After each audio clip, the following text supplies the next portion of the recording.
అమరావతి దేవతలు నడయాడిన పుణ్యభూమి.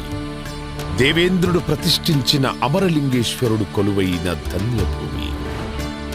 దేవేరి కనకదుర్గమ్మ ఒకవైపు, పానకాల నృసింహుడు మరోవైపు, మధ్యలో ఉత్తర వాహిని రమణీయ కృష్ణమ్మ. శాతవాహనుల రాజధానిగా, బౌద్ధుల ఆధ్యాత్మిక క్షేత్రంగా ప్రపంచ ప్రఖ్యాతిగాంచిన అమరావతి స్తూపంతో ఆచార్య నాగార్జునుడు తిరగాడిన ప్రాంతంగా విరాజిల్లింది. ఆత్మ బలిదానంతో తమిళనాడు నుండి ఆంధ్ర రాష్ట్రం సాధించుకుని ఒకసారి రాజధాని లేకుండా నిలబడ్డ ఆంధ్రప్రదేశ్ మరోసారి తెలంగాణ విభజనతో రెండవసారి కూడా రాజధానిని కోల్పోయింది. ఆంధ్రుల ఆకాంక్షలకు రూపమిస్తూ అన్ని ప్రాంతాలతో కనెక్టివిటీ కలిగిన ప్రాంతంగా కృష్ణానది తీరాన ఉన్న అమరావతిని ప్రజా రాజధానిగా నిర్ణయించారు. రాజధాని నిర్మాణం కోసం చేయాల్సిన మొదటి అడుగు భూసేకరణ. ముఖ్యమంత్రి గారి దూరదృష్టిపై నమ్మకంతో అమరావతికి చెందిన 29,000 మంది రైతులు స్వచ్ఛందంగా ముందుకు వచ్చి దేశంలోనే మొదటిసారి 34,000 ఎకరాల భూమిని రాజధాని నిర్మాణం కోసం అప్పగించారు. దేశవ్యాప్తంగా పవిత్ర ప్రాంతాల నుండి తీసుకొచ్చిన మట్టి, పుణ్య నదుల నుండి సేకరించిన నీటితో ప్రధానమంత్రి నరేంద్ర మోడీ గారి చేతుల మీదుగా ముఖ్యమంత్రి చంద్రబాబు గారి విజన్కు పునాది పడింది. అనతి కాలంలోనే సచివాలయం, హైకోర్టు భవనాల నిర్మాణంతో పాటు విఐటి, ఎస్ఆర్ఎం, అమృత, ఎయిమ్స్, ఎన్ఐడి వంటి ప్రతిష్టాత్మక సంస్థలు కొలువుదీరాయి. ప్రతిష్టాత్మకంగా తలపెట్టిన ప్రభుత్వ భవనాల నిర్మాణం మొదలుపెట్టే సమయానికి 2019లో ప్రభుత్వం మారడంతో అమరావతి భవిష్యత్తుపై చీకట్లు కమ్ముకున్నాయి.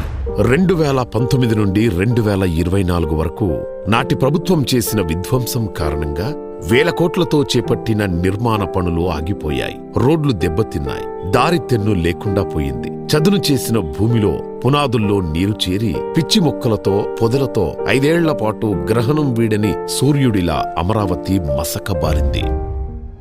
3 రాజధానుల ఆటలో రాష్ట్రానికి రాజధాని అనేదే లేక భవిష్యత్తు అంధకారమైంది.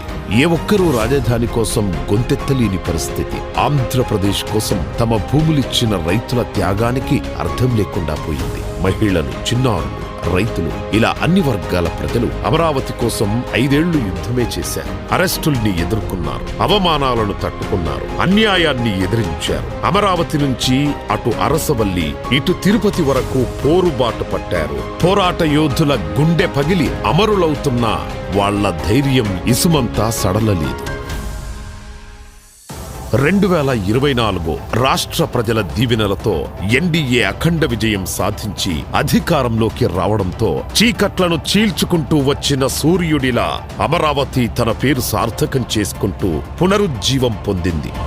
కేంద్ర ప్రభుత్వ సహకారంతో అమరావతి ప్రస్థానం మహోజ్వలంగా మళ్లీ మొదలైంది. అంతర్జాతీయ ప్రమాణాలతో ప్రపంచంలోనే అత్యున్నత స్థాయి నగరంగా నిర్మాణానికి సన్నద్ధమవుతోంది. బ్లూ గ్రీన్ కాన్సెప్టుతో 3వ వంతు పచ్చదనంతో పర్యావరణానికి అనుకూలంగా కాలుష్యరహితంగా నిర్మితమవుతున్న ఏకైక నగరం అమరావతి.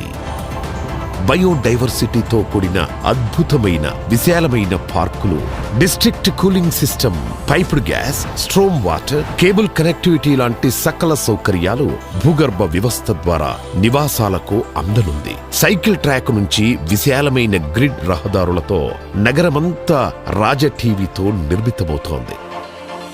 నేచురల్ వెంటిలేషన్తో legislature, high court, landmark institutions తో భవిష్యత్ తరాలకు భూమిలో స్వర్గంలా విలసిల్లనుంది. ఒక స్మార్ట్ సిటీగా, భావి క్వాంటమ్ వ్యాలీగా ఈ నవనగరం ఆవిష్కృతమవుతుంది. అమరావతి కేవలం నగరం కాదు, 5 కోట్ల మంది భవిష్యత్తుకు భద్రతగా నిలుస్తూ ఆర్థిక భరోసానిచ్చే స్వయం ఆధారిత కల్పవృక్షం. రాష్ట్ర నలుమూలల నుంచి ఉద్యోగం, ఉపాధి కోసం పొట్టచేతబట్టుకుని వచ్చే ప్రతి ఒక్కరికి అక్షయ పాత్ర కానుంది మన అమరావతి.